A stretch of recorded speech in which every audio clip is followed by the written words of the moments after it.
Well, I'm thrilled, actually, that with the work we're going to be doing at the Toronto International Film Festival, just like to pick up where Debbie left off, is that we're going to have the opportunity to really share with all of these people from around the world our ice wines, our beautiful table wines as well, Le Clos Jourdain, that we're going to be having at the festival as well. So where do we want to start, Suzanne? Do we want to start off with tasting? Debbie, you want to try the Cabernet Franc to start? I think Debbie should pour a little bit of wine for us to taste. I think that's a wonderful idea. Why don't we, maybe while I'm pouring the Cabernet Franc, why don't we have David start off and talk a little bit about Riesling ice wine, and by the time we pour it, we'll move into that. That sounds awesome.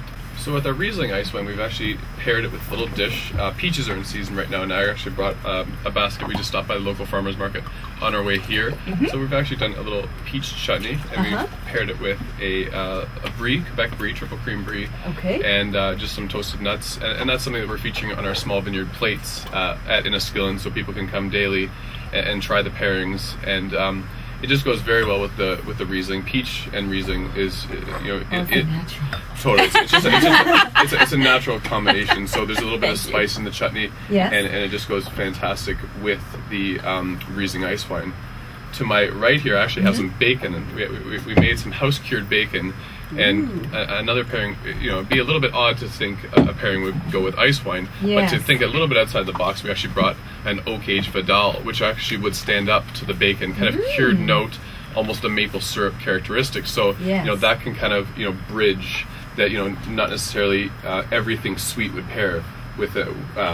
You wouldn't necessarily have to go all dessert. It could be definitely integrated into a main course or a dish. Yeah, that's the thing about ice wines too, is I think that people, like you just said, they usually think ice wine dessert or with dessert, but that is not necessarily true. They're actually quite versatile because of their acidity. Absolutely. We even do an ice wine cured scallop. So you actually take a dried scallop, air dry it overnight, and then you actually soak it or cure it right in ice wine, and then when you sear it, you get a beautiful crispy crust on the outside with the ice wine. So savory pairings as well. Well, we've all got our ice wine, our Cabernet Franc. I love the color. That's gorgeous. The later it goes in the season, the lighter the color. So Bruce was thrilled with the deepness of the color on this, because you cannot ferment on the skins with an ice wine. You just are pressing. Good. Absolutely. Well, we're waiting for Debbie to tell us all about this Cabernet Yeah, we've just been looking at this so far. Let's well, just before I tell you about the Cabernet Franc ice wine, I think it's great that your viewers should know that both Susanne and Georgia actually came to Inniskillin one frosty, cold, -8 to -12 morning. Oh no! And they joined our celebrity ice wine picking, and they did a great job. They picked lots of grapes, and I have to tell you, they were the best dressed great ice wine pickers we had. So why, thank you, Debbie. I got stuck in the mud because it was a little warmer that year. When the sun came out, you got stuck in the mud. Yeah, you did that on purpose. All the guys were descending upon her. Oh, let me help, let me help. Pull me out of the mud.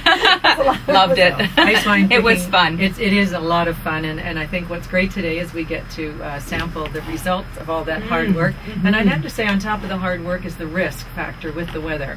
So cheers, yes. Cheers. Cheers to everybody. Toast. Give it, yes, and a nice little swirl in our Regal ice wine glass. And what you pick up, and some of you, I've already heard it sort of whispered around the table here, is you can smell a little bit of strawberries.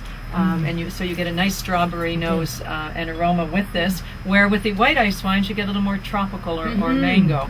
So lovely strawberry flavor or aroma, and when we sip, and I could hear somebody doing the official slurp over there. That's probably Georgia. Probably, that was me, I confess. Okay, I do that with everything now. Official tasters in the crowd here. So the taste component with ice wine, and if you think about it, it's very rich and concentrated. And so the Riedel ice wine glass delivers the ice wine to not only the front of the flavors, but it actually delivers it way into the back of the mouth. It lingers. It totally does, and it gives the layers that we know are present there with luscious. ice wine. So this way, as you take a sip, sort of watch how it goes into those layers as it goes to the back part, where often you'll be served from a smaller glass if they don't have the ice wine glass, and that unfortunately takes it just to the tip of the tongue and a little bit too much sweetness. So so again, we hope people's perception of ice wine will look beyond what they think as a dessert wine, as was mentioned earlier, and that the acidity just offers wonderful, wonderful clean finish with it, and absolutely wonderful food pairings, which leads us to a great one that I've been eyeing here. I think we all got there, David. Okay, I'm going to take the bacon. You can have the chocolate. So what we've done, we've actually paired our 07 Cabernet Franc ice wine with a dark chocolate dessert, and actually a Lindt chocolate terrine with a little Malden sea salt on the top, and we've anything with red fruit. You definitely get red fruit in the wine. So I've actually paired it with plums are in season right now, so a little red plum emulsion, and just on top I've just done a little salad of some blue plums. So in terms of being the star of the show, chefs. we want the ice wine to be the star of the show, and the ice wine can technically be the dessert. So making such a simple dessert, so good flavors, but will definitely pair well with the wine is something that we do at the winery for sure. So having a little taste, little accoutrements as a side dish technically for the wine almost. One of the basics that people do understand, whatever they're pairing with ice wine, is that the dish should never be sweeter or stronger or richer than the ice wine. And so when people get in that dilemma of what should I pair with it, if you go back to that basic aspect of will one overshadow the other, then you go back to the balance. We never take for granted that ice wine has that wow factor, and it just does. But one of the other factors that's so interesting about sparkling ice wine is that the bubbles actually cut the sweetness.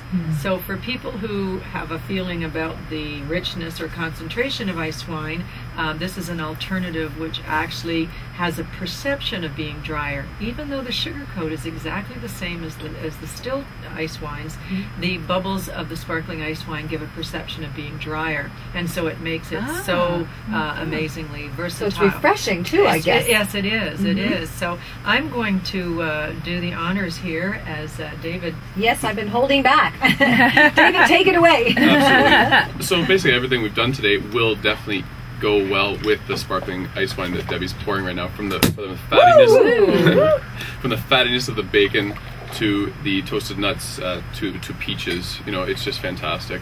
The toastiness of the nuts will definitely go as well, and there's a bit of sweetness and a bit of spice on there, so the spice on the palate will definitely go well with that Vidal ice wine. Again, just to reiterate, it's so easy to prepare a dish when you're utilizing the core ingredient that you're pairing with the ice wine. So we'll do sparkling peach emulsions and use the ice wine in the dish. So it comes back to the whole. It's a no-brainer to pair. And this is the Vidal ice wine, right? This is a Vidal sparkling ice wine, correct? And it goes amazing with peach, basically any summer fruits. And it goes well with rich, creamy foods as well. So And again, it's been poured into a fluted glass, and it's also a Riedel glass. And I think what you'll find here, the color's a little deeper, a little darker yellow. Yes, it's quite golden. Yes. So cheers, ladies. Cheers, yes, toast, and gentlemen. There you go.